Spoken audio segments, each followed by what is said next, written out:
You don't often see many of those. A Maestro van, four-wheel drive. Welcome to Lot 76 Cars. My name is Simon and today we're at the BMC and Leyland Show at the British Motor Museum at Gayton. Hope you enjoy the cars we're going to see today and some of the owner interviews, so please keep watching. Introduced in 1982 and running in production right the way through until 94 is the Austin Maestro. I think it was later sold as the Rover Maestro, and it was one of the first production vehicles to have body coloured bumpers apparently.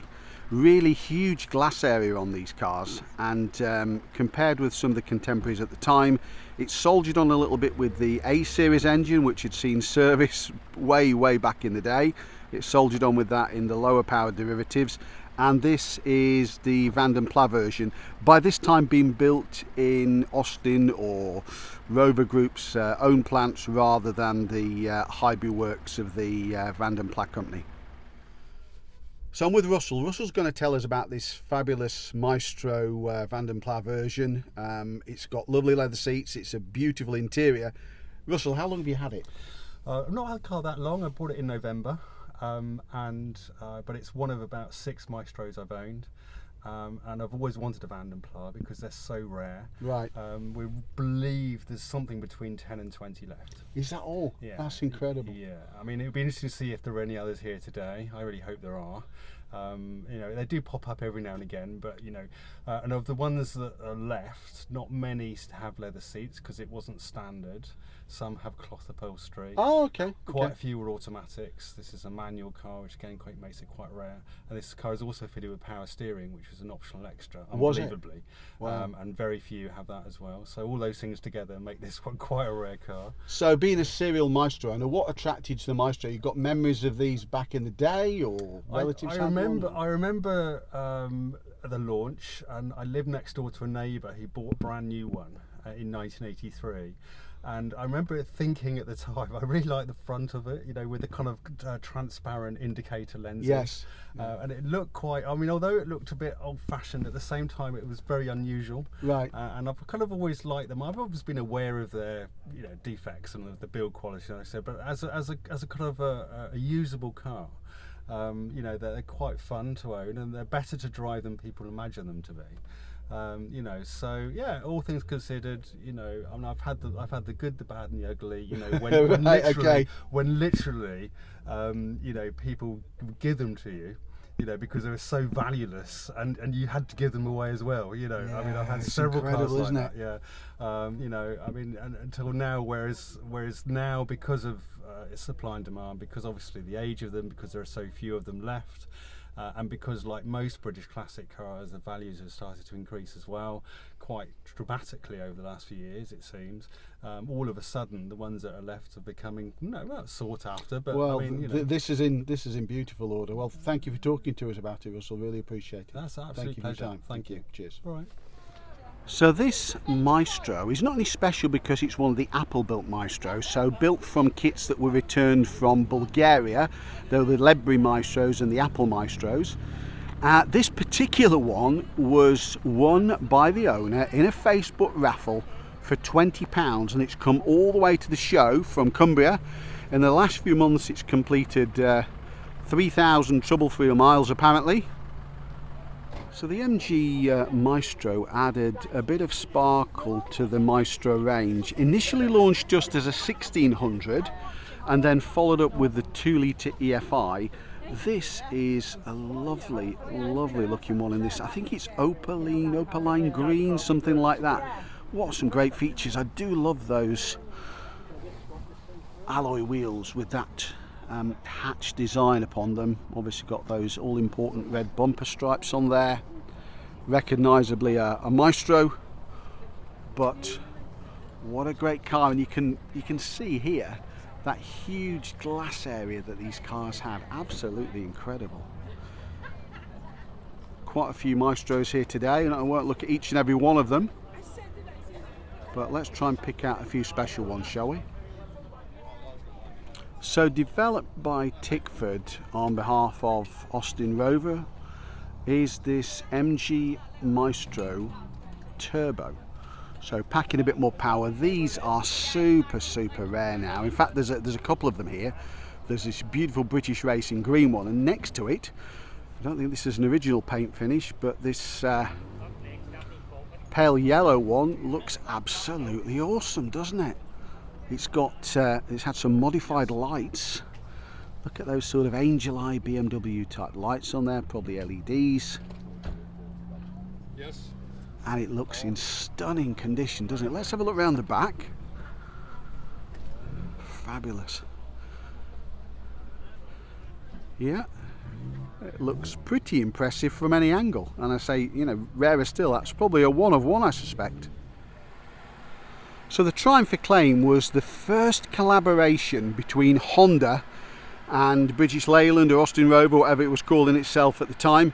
And in fact, it was the last time the Triumph badge appeared on a production vehicle. So here we've got a collection of 4 of them.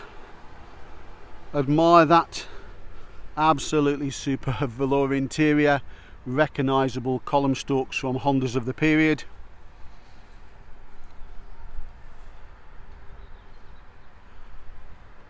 Great to see these. Actually, it's amazing how small they are today.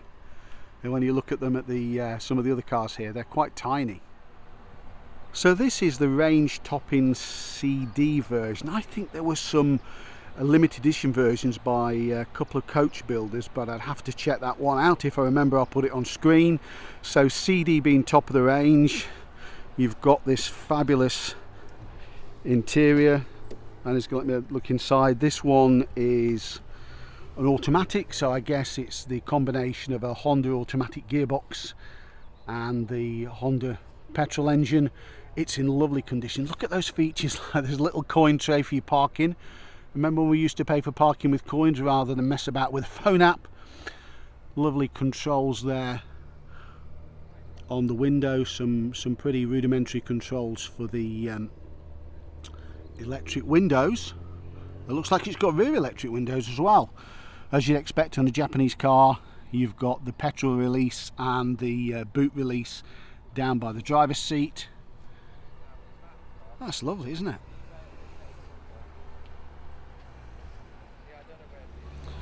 During the run-out period of the MGB, they launched 2 special edition vehicles. There was a bronze coloured Roadster and, like this one, a pewter coloured MGB GT. So this was built at Abingdon. It's a 1980 car, and Abingdon closed I think in 1980, so must be one of the last cars out of the factory. Got those recognisable side stripes on there, as you can see that these run-out cars had, and also those wheels which saw such good service on a lot of BL products during the day. It's in lovely order, this particular one. Got the heritage certificate with it, so it's got a great history from new by the look of it. What a fabulous car. So designed by Michelotti is this lovely Triumph Stag. This colour in topaz, the owner tells me, only actually ran for a year, so I'll have a chat with him in a second and get him to tell us a bit more about the car. It's in absolutely stunning condition. We're going to take a look inside as well. The owner always wanted one of these and bought one when they were sort of in Bangonomics territory. That's not the case anymore, so let's have a quick look inside as well. Dave, tell us about this fabulous topaz you've told me, topaz coloured Triumph Stag. Wow, it's in great condition. I heard you saying you use it as a daily driver, or you didn't? No, that was the chap next door. Ah, right, okay. It used to work a lot harder. I used to tow the caravan on holiday with. I've had it 27 years. Oh, excellent. So it has worked for a living, but now it's semi-retired. Just gets used on weekends and car shows and. What was the attraction? You know, you bought it 27 years ago, so that's quite a relationship to keep a car so long, isn't it? I always fancied one when I was younger. Couldn't afford one, and then they went through the banger. You know, you could get them, but they were quite rough. So I had a Toyota MR2, lovely car, and I just decided I wanted a Stag. So I sold the MR2 and bought the Stag. Oh, fabulous! And this is what, an automatic? like most of them, or? No, this is manual. Right. It was automatic, but I converted it to manual because we towed the caravan. Right. So yeah, it's manual with overdrive. Oh, excellent. Yeah. And what year is it? It's a 76. 76, so it's a relatively late one. I think production finished, what was it, late 70s production, or did it go into the 80s? I think about 78. I think the museum's got the last production one, Oh, which wow. was about 1978. Oh, fabulous. Well, thanks for talking to us about Yeah. it. Thank you very much. Cheers. No, that's fine. So we've got a good turnout of TR7s. You know, contrary to popular urban myth, the TR7 and TR8 actually sold in pretty big numbers compared with its predecessors. In fact, no less so that the UK launch of the TR7 was in fact delayed to satisfy demand from the American market, which is incredible really. We've got quite a few TR7s here, and we've also got some TR8s fitted with the 3.5 litre Rover V8 engine. So this lovely TR7 convertible's come all the way from Belgium. It's a right-hand drive car. I'm going to get the owner to tell us how he came to acquire the car, and he's had quite a trek here. It's been repainted from an original gold colour. It's been repainted into a Range Rover colour. Now this Range Rover colour is one that is on the Range Rover Stormer that's in the British Motor Museum just over there. But it does suit it, doesn't it, in actual fact? Let's just take a look inside. Recognise those door handles? I'm pretty sure they're from the Morris Marina. But I say that about a lot of them, but I think they must be. Interior, you've got a reasonable amount of space in there. Clearly it's a strict two-seater. Look how high that dashboard comes up. Wow. That looks quite a nice place to be, in actual fact, doesn't it?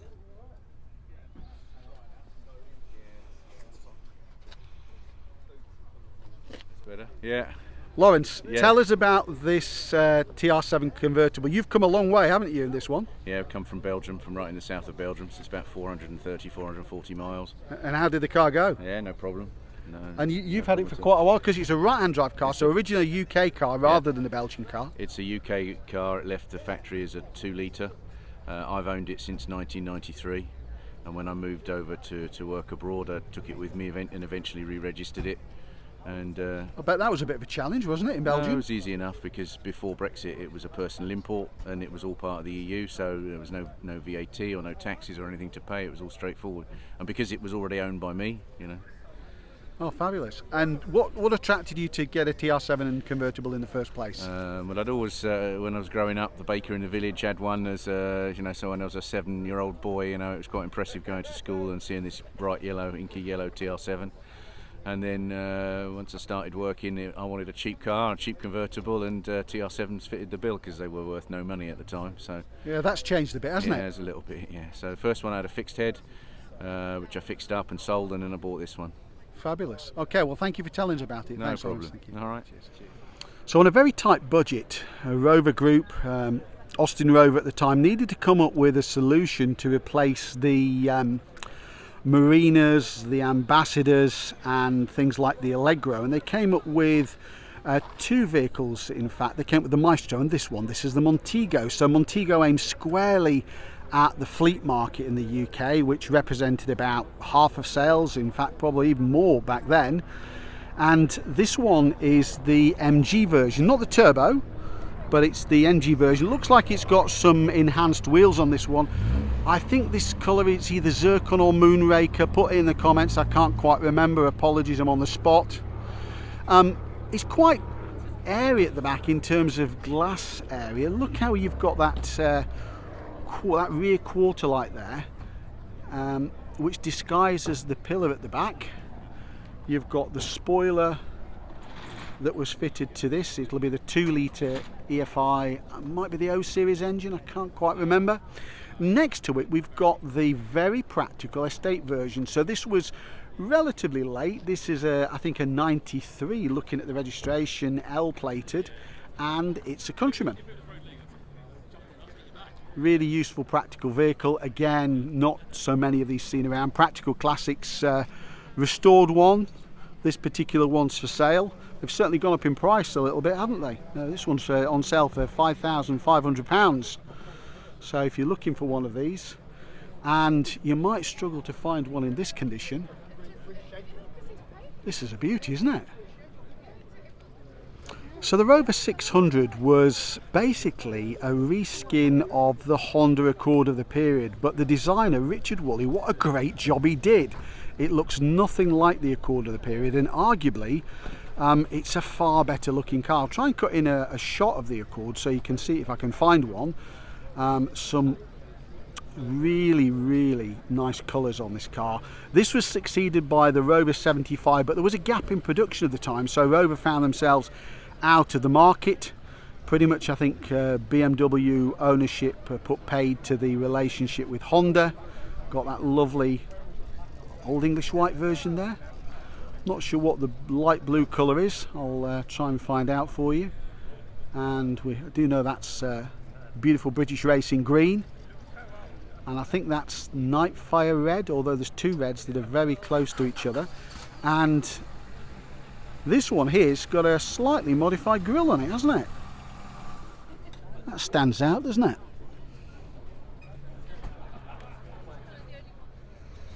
So this Rover 600 is an interesting story in that it was re-imported from Japan. So it was exported and sold as a new car in Japan. It's a 620 SLI, so it survived with the less arduous roads of Japan.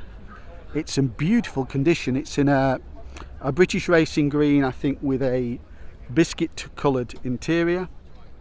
There's one for you, Joseph Lloyd, if you're watching.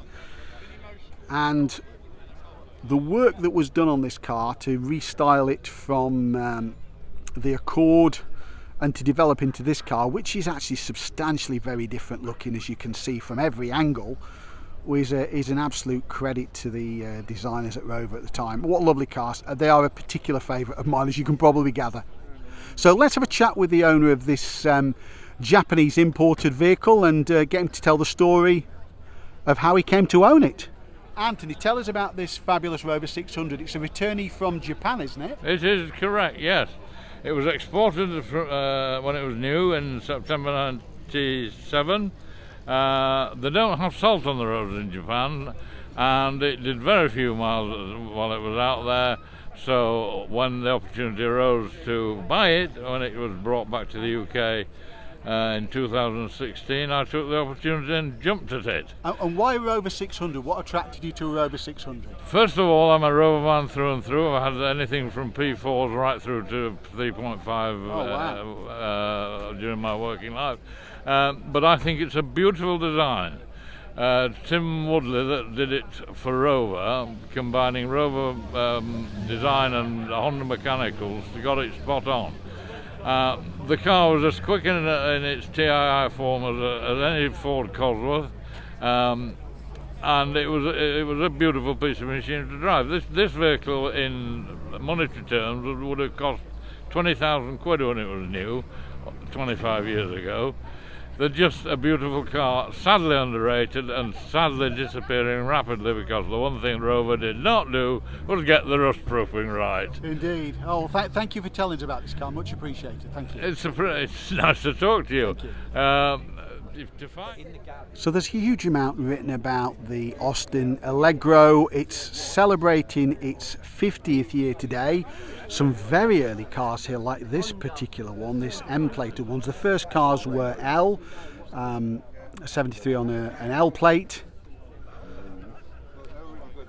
Gorgeous interior, isn't it? This one's in stunning condition, and it's got, yeah, you've got it, a Quartic steering wheel. Wow, people get so excited about those. The Quartic steering wheel was something the designer wanted in the vehicle. It was seen as being sporty, but pretty soon after launch, I think it was eventually phased out. So the interesting story with the Allegro is that it actually was received very well at the time by the press. Initially anyway, the road tests said that the vehicle was a real step forward from ADO 16, the 1100, 1300 series cars. And this particular one is, I think, a Series 2 car, and then we've got the later cars. This is Series 3, and it's got the twin headlamps. As you can see, probably one of the final iterations of the car. So we're quite late into the life of the car now. You think about it, this one's a W, so I think a 1980. Hydroelastic suspension, I think, rather than hydro gas. Good ride quality. Styling compromise simply because of the height of the engine. I think it was the O series engine forced Harris Mann's design to be a bit more bloated looking than it was originally planned. If you see the original sketches, the car didn't actually look exactly like this. So the Equip version, or Equip, depending on how you pronounce it, version of the Allegro added some much needed sparkle to the range. This one's from 1980. You've got that checked interior, and also you've got those fabulous go faster stripes on it.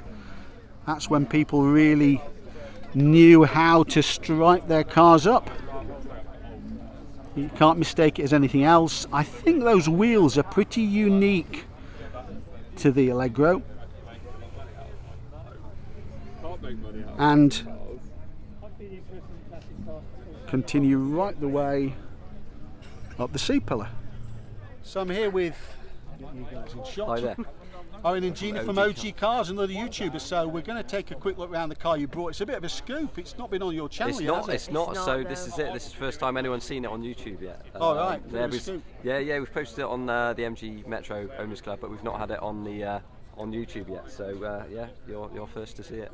And so, how many miles have you done on it so far? You've just brought it here. I've done almost 1,000 miles in this over the last month. Wow. Because yeah, I bought it as a daily because I have my Mini as a daily, and this is sort of taken over daily duties. It's a bit bigger fuel tank. It sort of makes sense, and it's still retro. It's still cool. You know, I want to drive something cool to site visits. A series engine and things like that. So 1275 A series, the correct engine for fun. And how's the car collection these days? It's got a bit smaller.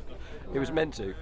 That was the plan, and it's got bigger. Yeah, so it gets bigger before it gets smaller. Is that what we're saying now? Yeah, that's what we've said. That's what we've said for a long time.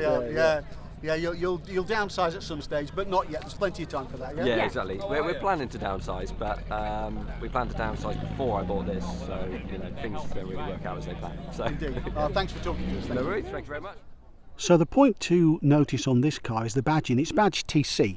Now, I did have a Morris Marina coupe, but not a TC. TC was the one I wanted, and TC is twin carb. So this, I believe it's the engine that was fitted to the MGB, got quite a bit more power, 1.8 litre, lovely period colour in this car, isn't it, with the spot lamps.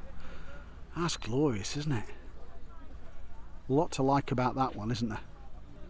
So this Morris Ital was originally a fleet car used by Boots the chemist, apparently, before it passed into private ownership and spent a fair bit of time off the road.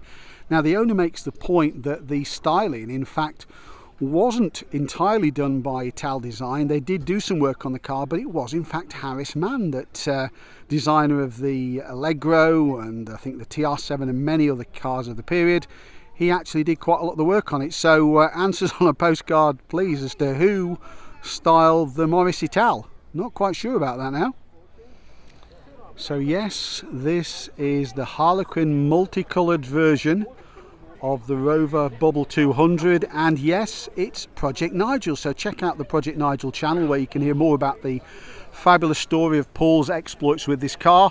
He's just polished the wheels, so credit due to him for doing that. That was on the channel recently, so brought those up a treat. It's absolutely great, isn't it?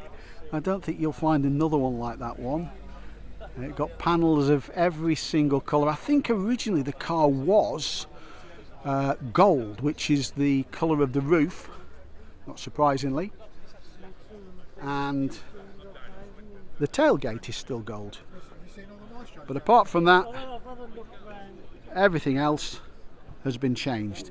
I think so. Back in the 80s and 90s, when the fleet managers had a choice between Ford Vauxhall or Rover, and that was about it, cars like this were incredibly successful, and deservedly so. The R8 was a good car. I drove them back in period. This is a 16 valve, not sure if it's the 1.4 or not from the badging. It's got the pre-facelift bonnet without the grille, which frankly I prefer. We've obviously got this those lovely lattice style alloy wheels, and that foil or that metallic wrap or colour to the bottom half of the vehicle, I think the R8 looks really right, to be honest with you. And I think it's survived the test of time pretty well. Now it's really good to see the Maxis here in force, and there's about every shade of Maxis. That's Sand Glow, the first one. Interesting thing with the Maxi, it was introduced in 1969 as I think a successor to the commercial disaster. There's a land crab. The interesting thing is though, compromises had to be made because of cost, and one of the compromises were the doors. So the centre section of the car, and we'll try and find one and get a better shot there, maybe that one. The central section of the car is actually elongated, probably for the size of the car, because you've got doors that have been taken directly from the land crab. So it was part of the cost saving at the time. I think next to it here, this must be, oh, it is an early car, it's 69. The other point of note is that the Maxi was one of the first cars to have a 5-speed gearbox as standard. I think the first versions used cables, some issues with that, not quite developed. I think final development was done by the public, but nevertheless evolved to a very usable and very capable family car over the period. And we've got a fabulous turnout by the Maxi Club here. Absolutely brilliant. So we're going to have a chat with the owner in a second about this Austin 3 litre and the fabulous story of how he's come to own this for over 40 years. So we'll just take a look inside it, and you can see what I mean about the sort of compromises in terms of the transmission tunnel. It's actually a lovely place to be. Hopefully get the chance to sit in it shortly. It's got the floor mounted gear change, still a reasonably amount of room in the front, but obviously compromises because of that transmission tunnel. And let's take a look in the back as well. And this particular car, original, the first owner was I believe an Undertaker, so it's probably had more miles on the Duster than it has on the clock. So let's take a chat with the owner and find out a bit more about this lovely car. So Ray, tell us about the 3000 that you've got here. So I've sort of talked about the history about the centre section, I think coming from a land crab. Yeah. And it wasn't a particularly commercial success for BMC, was it? No, it wasn't. Raymond Baxter slagged it off at a motor show. Oh, did he? Okay, even at launch. Oh dear. Yeah. And it sort of just went downhill from there. There was about 100 was distributed to different businesses and ministry to get their opinion on the car, and then after that they started to produce the deluxe model, which is what all the rest are. So this is rear wheel drive where the Land Crab's are front wheel drive, isn't it? Yeah. And the engine's straight up the middle and not across the front. It's not transverse. And so what was the attraction with this? You had one back in the day, or you got connections with these cars? Or no, a friend of myself, we started up a small private hire business, and we had 2 black 1800s. And I was doing it on a part-time basis. And then my friend got where he worked closed down. And I got fed up with my job, and I left. Well, I was doing part-time private hire, evenings and weekends. Right. And things were quiet to start with, so I went to work for the Undertaker.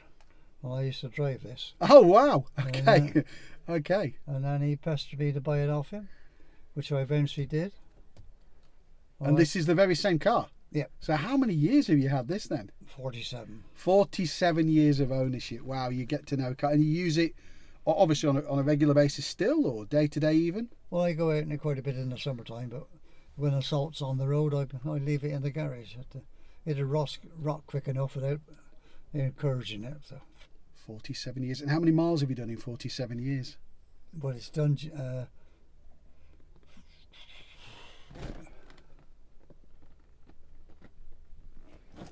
91,000. 91,000. Well, that's not bad going, is it? Well, it's in absolutely stunning order, and thanks very much for talking to us about it. It's great to hear the story behind it, and somebody that's owned a car for so long. Thank you very much. Right. Thank you. Well, So this, I believe, is the last vehicle to actually have the Wolseley badge on it. and it's the Wolseley version of the Princess or the Wedge or whatever you want to call it. This one's in fantastic order, as indeed many of the cars are here today. Lovely colour, that one as well, isn't it?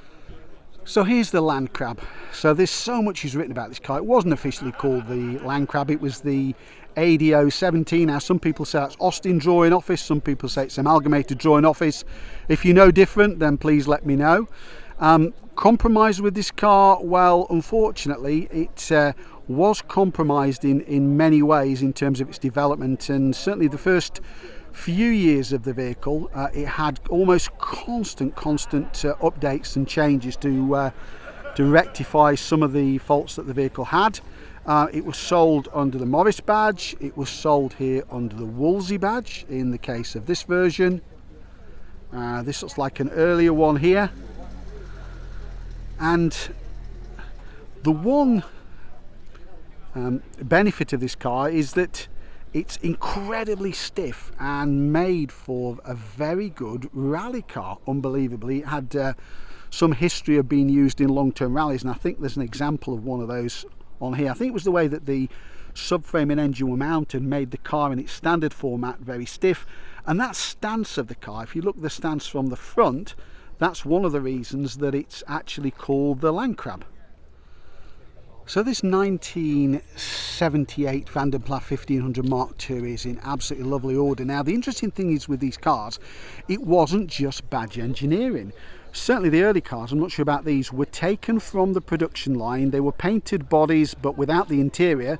They were taken to the Highbury works of Vanden in North London before they closed. Some of the panels were refitted and realigned. There's a great YouTube video with Tony Bastable who talks about this back in the day on the line, and it had that absolutely fabulous interior fitted. The quality of the leather is no less great than any of the vehicles they were producing at the time. So I said this particular car's in great order. We'll try and have a chat with the owner in a second. Brian, tell us about this, because I was watching a fantastic video with Tony Bastable about these being built, and people mistake these as being badge engineered, but they were built at the Vanden plant, weren't they? They were finished there. Okay. They were actually built, the bodies were built at Longbridge, Austin Longbridge in Birmingham.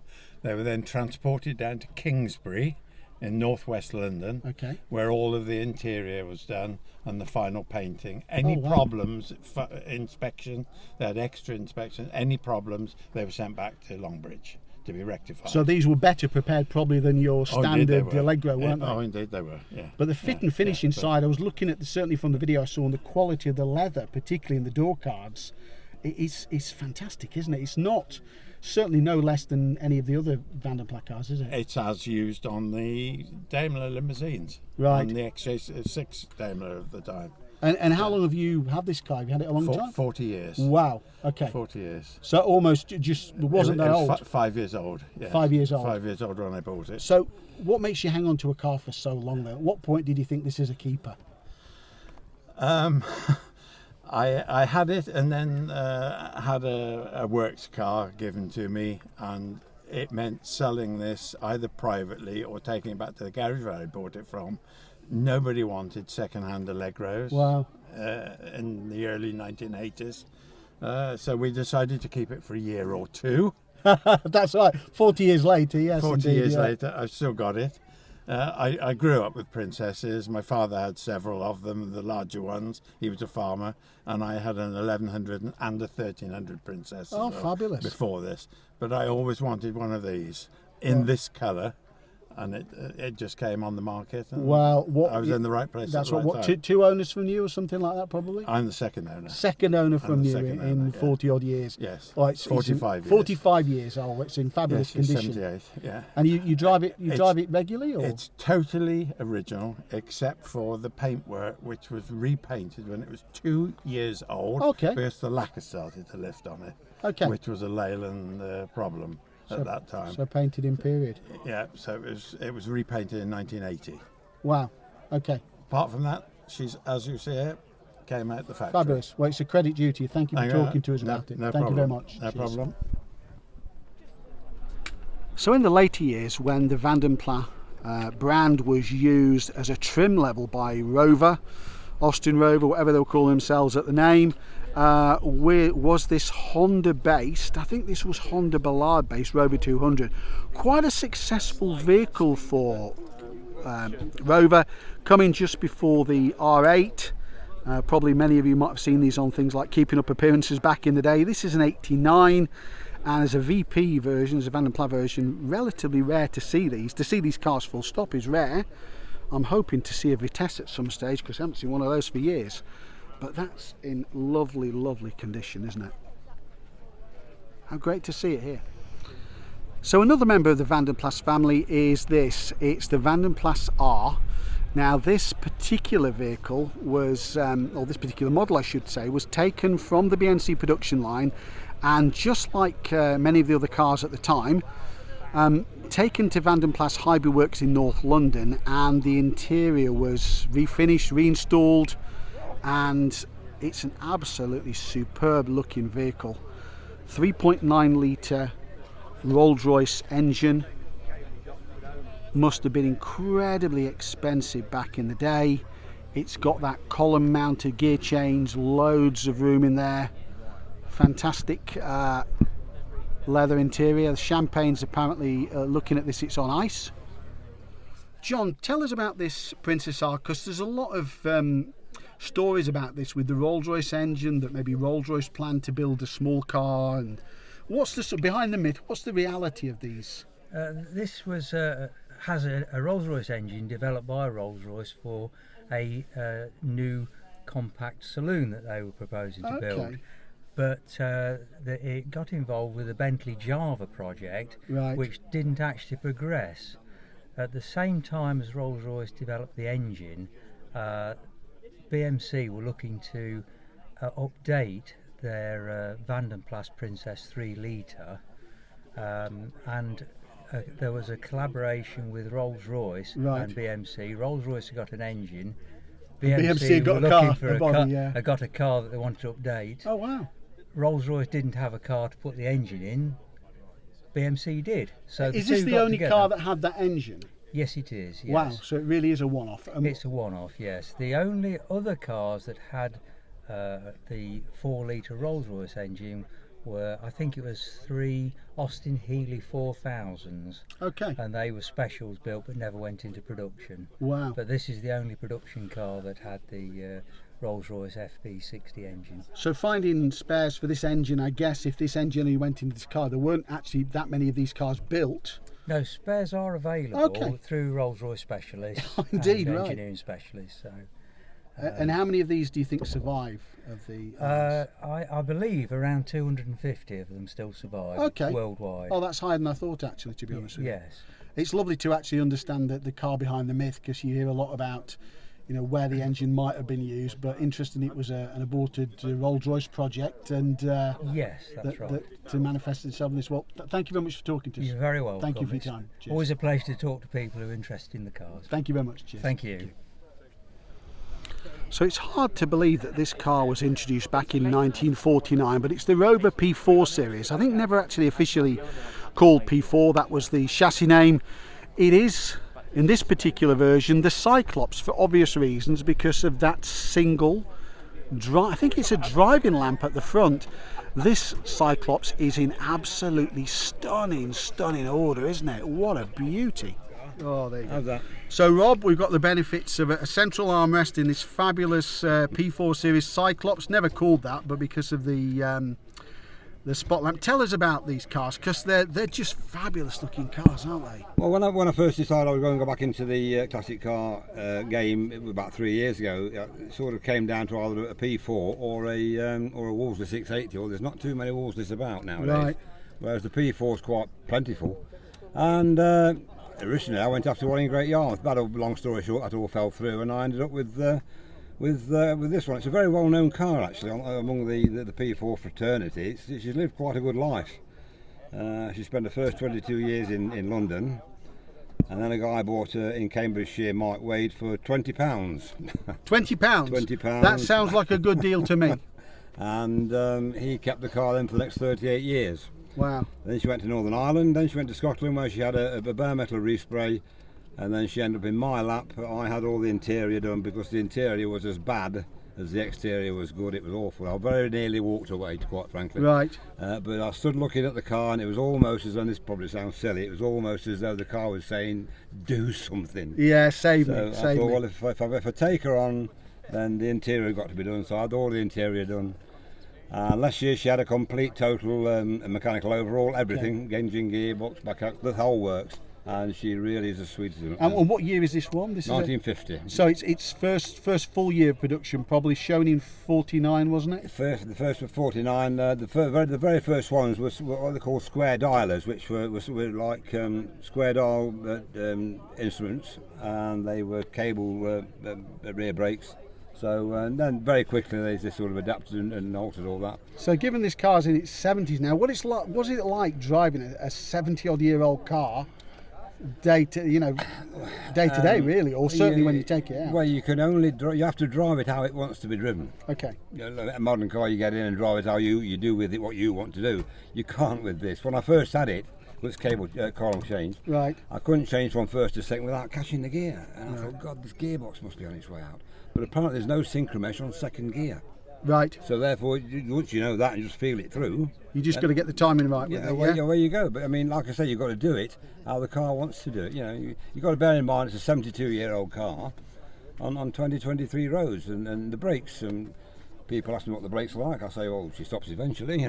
Yeah, you just give it some warning that you're planning to stop. That's right. Yeah. You have to be very, very aware of everything that's going on around. But I was a truck driver for nearly 30 odd years, so that helps. Yeah. It stands you in pretty good stead. That does. Excellent. Oh well, thank you for talking to us. You're about very it. welcome. Yeah, much appreciated. Yeah. Thank you. All right. Well, good day.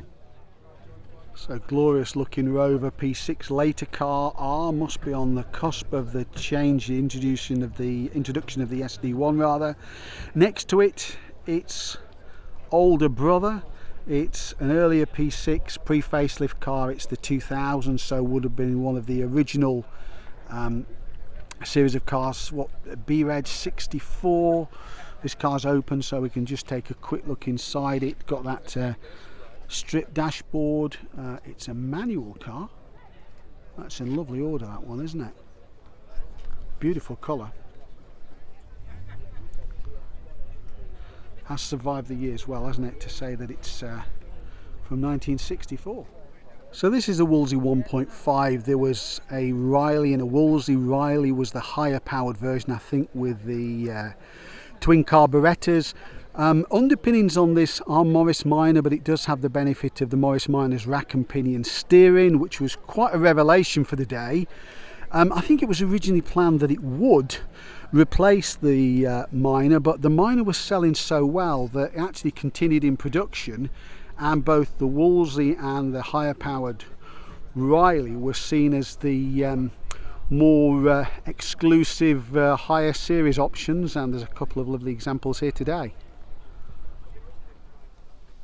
And here's actually the Riley version of the 1.5 with a bit more power. That's a lovely colour combination, that two-tone blue, isn't that a beauty? Fabulous. And next to it I think we've got an Oxford, yeah, Morris Oxford it is. And that's the beauty of today, like today, so many of those brands that formed BMC, then British Motor Holdings, then Austin Rover, then Rover Group. You're going to have the chance to see a fabulous selection of cars. So we've not really covered much of the show already. We've got quite a bit to go, so please stick with us and we'll see what else there is to show you. Arguably some of David Batcher's best work at Rover was the SD1. This is the 2600. It's a 1980 car, so it's got those the pre-facelift front end. Obviously we all recognize now that it's influenced by the Ferrari Daytona. It's got those stainless steel wheel caps. It's in a lovely color. I can't remember what that color is. Is it Moonraker blue or something like that? Zircon blue? Put it in the comments if I can't work it out. But it's a stunning car, isn't it? Really has stood the test of time well, hasn't it? As always, it's the backstory behind these cars that really strikes a chord. Like this 1970 Morris Minor was bought as a 50th birthday present to its owner back in 1970, so she was born in 1920. She kept the car right the way through until she was 93. She'd given up driving, but it was still in her garage.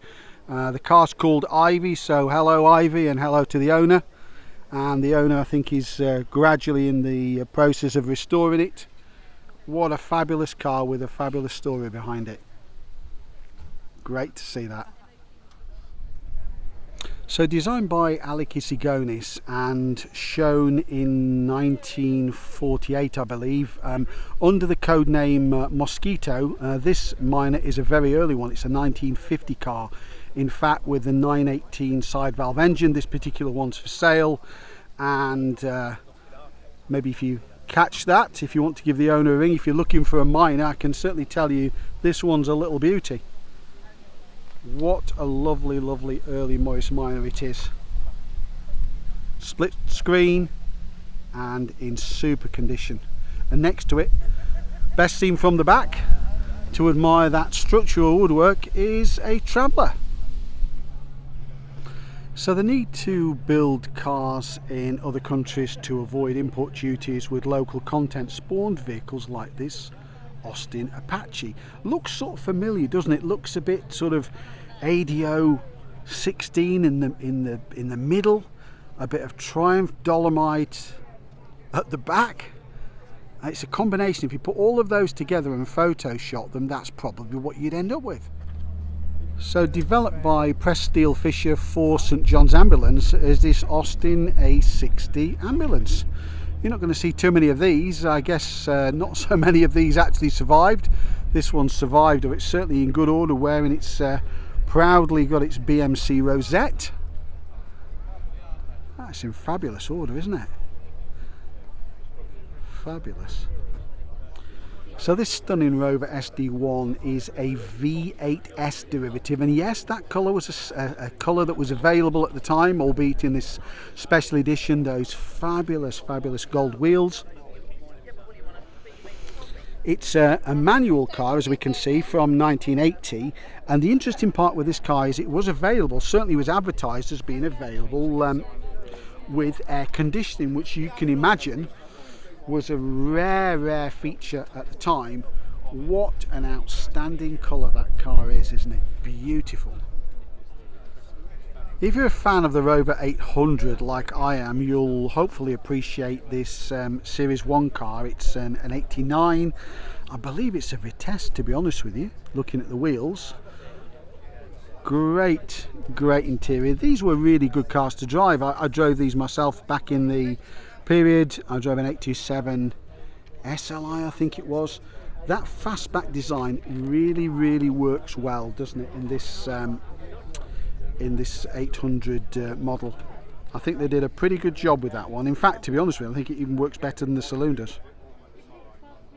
So if you're a fan of 70s bathrooms, then look no further than this beautiful Avocado SD1. I've seen this car before, but there's also another one. There's two of them in that colour. That is incredible that first of all, two should have been bought in that colour, and that two survive. This one's in stunning order as well. Actually, that's a V8 engine. There's a reasonable amount of room beneath the bonnet in that one.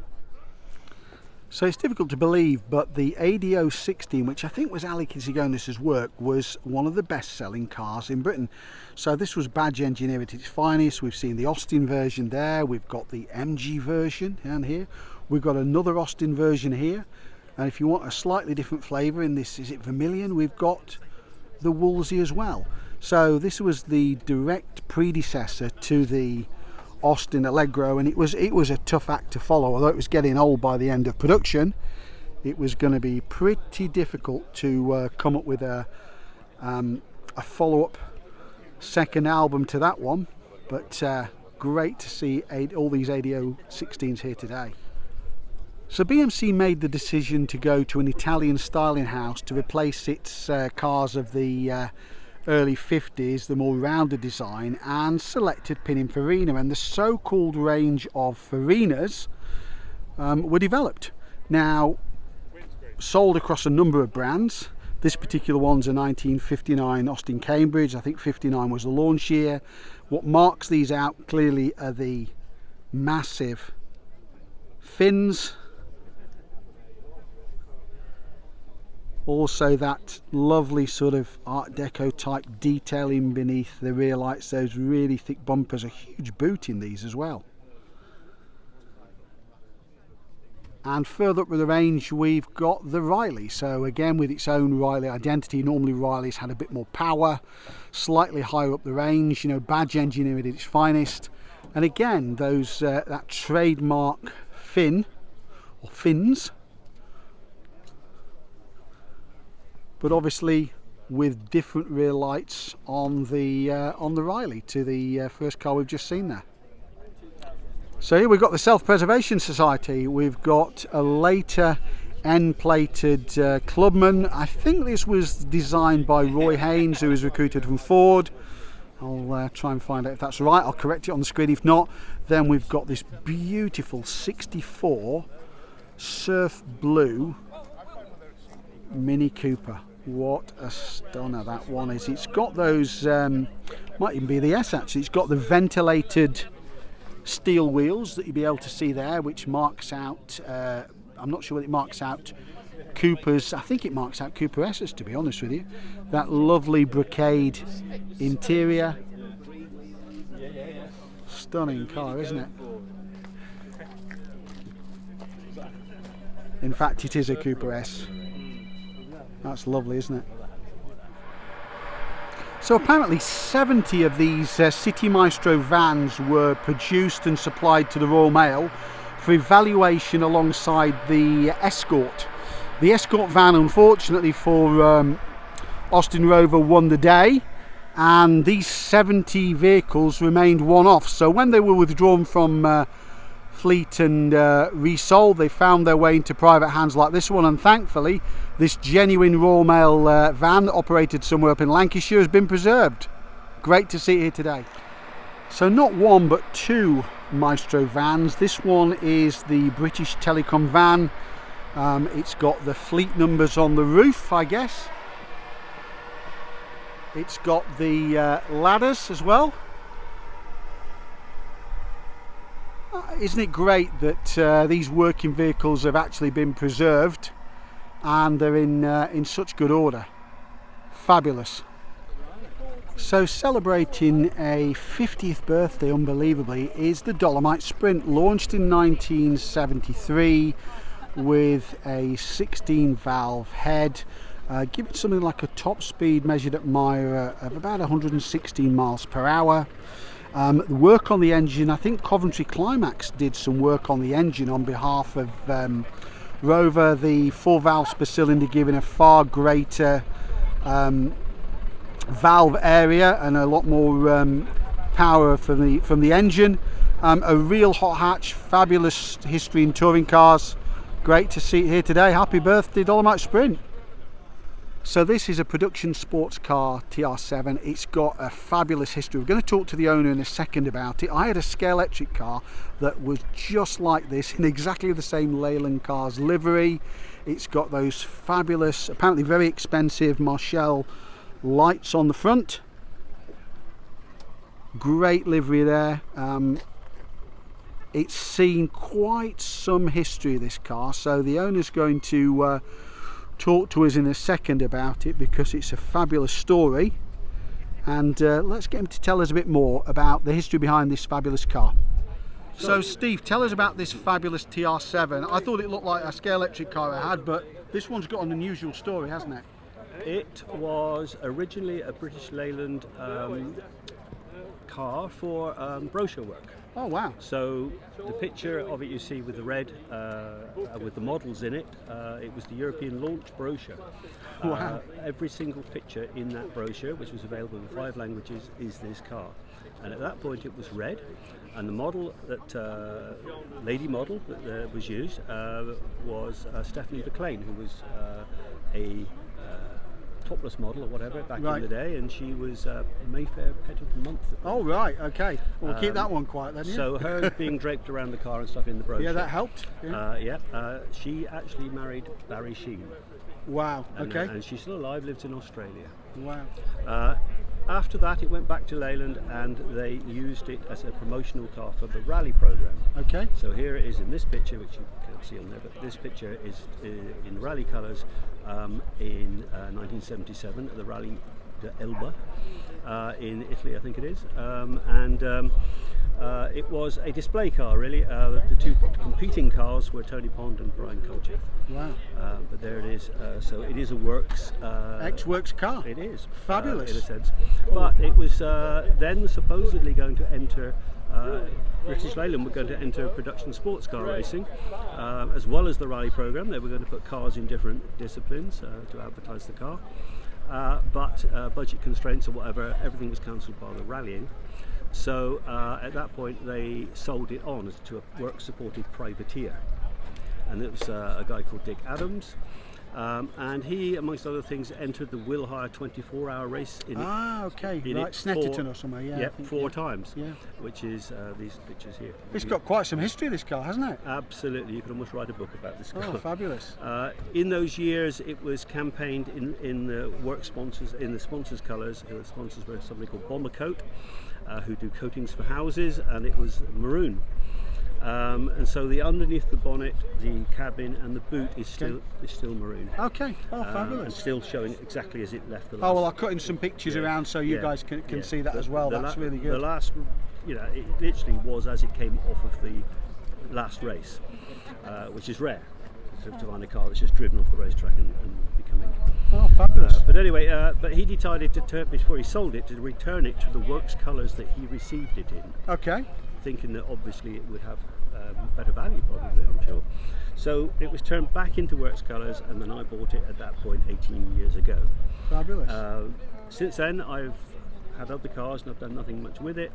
But what I have done is finish off the decals and so on, and I have approached the Automobile Club Livorno, and one of the guys there was kind enough to give me the exact door cards and rally plaques and so on.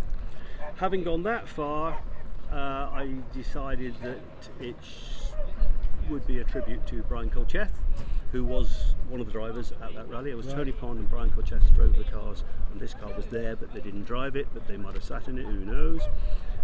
So now it's got Brian Kolcheff on one side, and thank you for telling us about it. Really appreciate that. Very lot of history. Yeah, massive history. Well, cutting some of the pictures for you guys to see. Hopefully you'll have seen that by the time we get to this point in the interview. So thank you very much. Thank you. Cheers. Thank you. So this is an MGC GT with a difference. Can you spot anything obvious? Well, there's this for starters. Yeah, it's lost the trademark round headlamps. So this MGC was built in 1969 and supplied to a dealer called University Motors. Now, University Motors were inspired by Wooden Picket and the conversions they were doing to produce what they called a University Motor Special.